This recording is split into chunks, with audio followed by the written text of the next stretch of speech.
You know that feeling? It's 4th and goal, the QB launches it, and for a split second, the ball just vanishes. Or maybe you're trying to follow a hockey puck, and it looks less like a puck and more like a smear of black grease dragging across the ice. That right there, that isn't your eyesight failing you, and it's definitely not the broadcast. That is your expensive, cutting-edge 4K TV choking on the one thing it's supposed to do: motion. Hi, this is Chris Walker, and look, I'll be honest with you, most TV reviews are useless for sports fans. They talk about cinematic black levels and director's intent, but if you're trying to watch the playoffs on a sunny Sunday afternoon, you don't care about cinema. You care about clarity. You want the grass to look like grass, not green soup. We've spent the last 3 weeks torturing the top 2026 models with the worst possible feeds: 720p cable, compressed streams, rapid pans, to find the one panel that actually keeps up. And the winner? It wasn't the most expensive one on the wall. We're doing this testing independently. No brand sponsorship, no freebie units effectively buying our opinion. That's the only way we can tell you the truth about which panels fail. If you appreciate that kind of raw honesty, do me a huge favor. Hit that like button and subscribe. It keeps the lights on and it keeps these brands nervous. All right, let's find the clearest TV you can actually buy. Here's the dirty little secret the manufacturers don't put on the box. 4K resolution is meaningless if the TV can't draw the picture fast enough. It's called sample and hold. Basically, your eyes move smoothly, but the TV holds a frame still for 16 milliseconds. Your brain blurs the difference. We used to solve this with plasma. Now we have to rely on processors.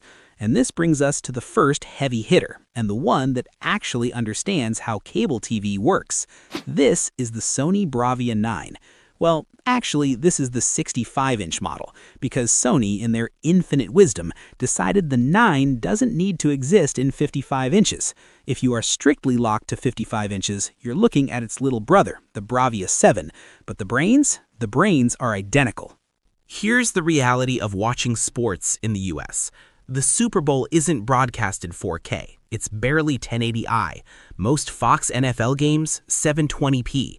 You're taking a low-res, compressed signal and stretching it across 8 million pixels. On a cheap TV, that looks like a Lego movie. But Sony's XR processor, it's doing something almost magical here. It's called cognitive intelligence, which sounds like marketing fluff. But look at the helmet. See the reflection? It's separating the foreground from the background. It's denoising the compression artifacts before it upscales. I've tested the Samsung, the LG, the TCL. None of them clean up a dirty cable feed like this. If you watch sports exclusively on cable or YouTube TV, the Sony isn't just better, it's the only one doing the job right. But you pay the Sony tax. It is significantly more expensive than the competition. And for the motion purists out there, there's a setting you need to know about. It's called X-Motion Clarity. Most TVs darken the screen when you turn on motion smoothing. Sony blasts the backlight through the black frames so you don't lose brightness. It is the gold standard, period. So Sony wins on processing, but maybe you don't watch cable. Maybe you stream everything in 4K on an Apple TV and you want that image to pop so hard it hurts your eyes. That's coming up next. But before we switch gears, I need to hear from you. We're building our testing schedule for the next 3 months. Are you looking for soundbars that actually clarify commentary? Or maybe budget 120Hz gaming monitors? Drop a comment below with exactly what you want us to buy and test. I read the first hour of comments personally. Alright, let's talk about the TV that makes the Sony look, well, a little boring. This is the Samsung S95F. It's a QD OLED, and if you've never seen one in person, it's hard to explain the violence of color. Because each pixel makes its own light, you get infinite contrast. For motion speed, OLED is undefeated. The response time here is 0.1 milliseconds. That is instant. There is zero blur, none. If you track a fast-moving object, it stays perfectly crisp. But here's the controversial part. Samsung put a glare-free matte coating on this. In a bright living room, this is a miracle. It diffuses sunlight so you don't see your own reflection staring back at you during dark scenes. but some purists hate it. They say it makes the image look like a painting rather than a window. I actually think for sports, in a bright room, it's a feature, not a bug. However, we have to talk about the scoreboard problem. This is ABL, Auto Brightness Limiter. The TV sees the static score bug in the corner, thinks, oh no, burn-in risk, and dims the whole screen to protect itself. It is aggressive on Samsung. If you watch a 3-hour game, you might find yourself grabbing the remote to change the channel just to wake up the brightness. It's annoying, I won't lie. You pay $1,600 for a TV, you don't want it babysitting you. So Sony is the safe, expensive choice for cable. Samsung is the high-octane choice for 4K streams if you can tolerate the dimming. But what if you have a sunroom? I'm talking windows everywhere, no curtains, basically a greenhouse. Both of those TVs will struggle. You need a light cannon. Enter the Hisense U8QG. This is what I call the vampire slayer.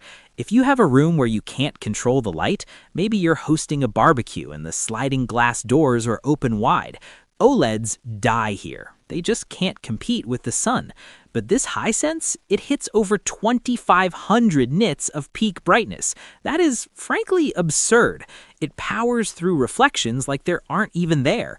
And the price? You're looking at $899 for the 55-inch. That is nearly half the price of the Sony or Samsung we just looked at. But here is where the budget tax comes to collect. This is DSE, dirty screen effect.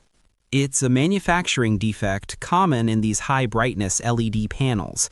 It looks like someone took a dirty rag and wiped the inside of your screen.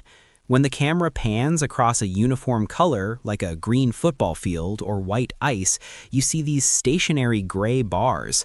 We bought 2 of these units. One was almost perfect.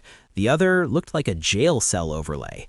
It is a lottery. If you buy this TV, you need to unbox it immediately. Put on a hockey game and check for those bars. If you see them, return it.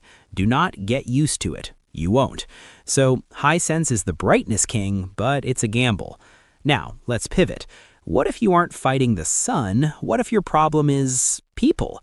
You're hosting the game. You've got 6 people on the sectional, 2 guys standing in the kitchen, and someone sitting on the floor at a weird angle. If you have a standard LED TV, like that Hisense or the Sony Bravia 7, the person sitting in the sweet spot sees a great picture. But the guy sitting 30 degrees off to the side, he's watching a washed-out gray mess. That brings us to the LG G5 OLED. LG has been the OLED king for a decade, but the G5 uses something called MLA, Micro Lens Array. Think of it as billions of tiny magnifying glasses that focus the light toward you. It makes this panel significantly brighter than the older C-series OLEDs. The motion on the LG is fantastic, not quite as instant feeling as the Samsung, but LG's true motion smoothing is less glitchy. If a football flies past a goalpost, the Samsung sometimes stutters. The LG tends to hold it together better. And unlike the Samsung, LG supports Dolby Vision. Now, Fox Sports broadcasts in HLG HDR, not Dolby Vision. But if you switch over to watch a movie after the game, you want Dolby Vision. Samsung still refuses to support it. That is stubborn and it hurts the consumer. The downside? The operating system. WebOS 26 is busy. There are ads. There are trending now bars. It feels bloated. But the viewing angles, unbeatable. Every person in the room gets the same perfect picture. Now, I know what some of you are thinking. Chris, $1,700 for a 55-inch TV is insane. I just want a big screen for the garage or the basement, and I don't want to take out a loan. I hear you, and there is a TV that destroys the competition on value, but it has an Achilles heel that you need to see to believe. This is the TCL QM8. For the price of that 55-inch Sony, you can almost buy the 75-inch version of this TV. And in the world of sports, size matters. Immersion matters. The specs on paper are incredible. Mini LED, thousands of dimming zones, high brightness. It looks great on a spec sheet. But here's the catch, the processing. When we feed this TV a high-quality 4K signal, it looks beautiful. But when we feed it a 720p cable signal, which is, remember, what most football is, it struggles to upscale. It's called smoothing aggression. The TCL tries to hide the low resolution by blurring the details. It makes players look a bit like wax figures. Is it unwatchable? No, absolutely not. If you're sitting 10 feet away from a 75-inch screen, you might not even notice. But if you sit close, or if you're a pixel peeper, you will see the difference. However, for a garage TV or a man cave where the boys are drinking beers and just want to see the score, this is the winner. It gets bright, it gets huge, and it costs pennies compared to the big boys. Just don't expect it to perform miracles with a bad cable signal. So, we have the processor king, Sony, the speed demon, Samsung, the brightness gambler, Hisense, the social butterfly, LG, and the size value, TCL. But we haven't talked about the sound, because let's be real, TV speakers are trash. And for sports, if you can't hear the whistle or the commentary over the fake crowd noise, the game is ruined. We plugged all of these into a standard analyzer, and one of these TVs actually has sound you can live with without buying a soundbar, and it's not the one you think. So, we've covered the motion kings, the brightness monsters, and the value giants, but we haven't talked about the one thing that ruins a game faster than a blurry screen: the sound. Here is the sad reality of modern TV design.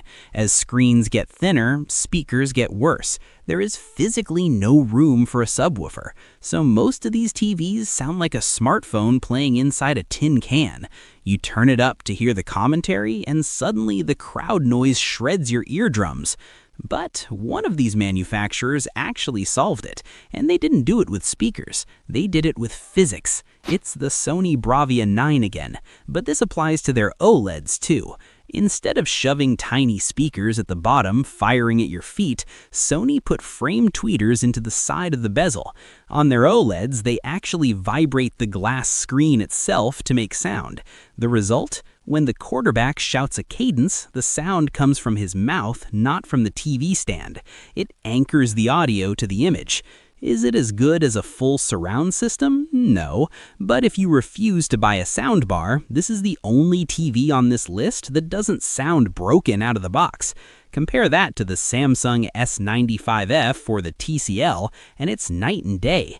Those TVs are practically begging you to spend another $300 on a soundbar. The Sony is a complete package. Alright, we've looked at the specs, we've looked at the flaws, now let's break this down by you. Because there is no perfect TV. There is only the right TV for your specific neurosis. Profile 1, the cable addict and motion purist. If you watch Sunday Night Football on cable, YouTube TV, or an antenna, buy the Sony Bravia 9. It is the only TV that respects the signal. It fixes the blocky mess of 720p broadcasts and makes them look like 4K. It has the best motion handling, period. It's expensive, but you are paying for the brain, not just the panel. Profile 2, the 4K streamer and gamer. If you watch sports on Apple TV 4K, or you game on a PS5, buy the Samsung S95F. The color volume is addictive. The response time is instant. It makes the Sony look a little dull in comparison. Just be prepared for the screen to dim if you leave it on for a static scoreboard too long. Profile 3, the social host. If your living room is wide and you host the Super Bowl party, buy the LG G5. The viewing angles save the day. No one has to fight for the center cushion. Profile 4, the sunroom owner. If you have windows you can't cover, buy the Hisense U8QG. It is a brute force instrument. It isn't refined, but it is bright enough to melt your retinas. Profile 5, the size over everything buyer. If you want the biggest screen for the least money, buy the TCL QM8. Get the 75-inch or the 85-inch. Sit back, drink a beer, and enjoy the spectacle. Just don't sit 3 feet away and look for artifacts. Now, before I give you the final verdict, I need to drop a truth bomb, and the manufacturers hate when I say this. Do not use sports mode. Every single TV we tested today comes with a preset called Sports Mode. It is a lie. What it actually does is crank the brightness to max, turn the color saturation to radioactive, and enable the most aggressive motion smoothing possible. It turns players into glowing, blurry smurfs. It introduces artifacts, it destroys detail. If you buy any of these TVs, do me a favor, put it in movie or cinema mode, then go into the motion settings and turn smoothing to low. That is how you get a realistic image. Do not let the TV think for you. So what's the verdict? If I'm spending my own money and I want to watch the game without yelling at the screen because the ball disappeared, I'm buying the Sony. Whether it's the flagship Bravia 9 or the more affordable Bravia 7, Sony's processing is the only thing standing between you and a bad cable signal. In a world of terrible bit rates, it is the filter we need. But if I have a strict budget and I need a 65-inch screen under $1,000, the TCL QM8 is the undisputed value champion. It gets 90% of the way there for 50% of the price. I've dropped links to all of these below. And listen, TV prices swing wildly. The prices I mentioned today might be gone tomorrow, so check those links for the current live price. If this helped you see the game clearly, hit that like button. I'm Chris Walker. I'll see you in the next one.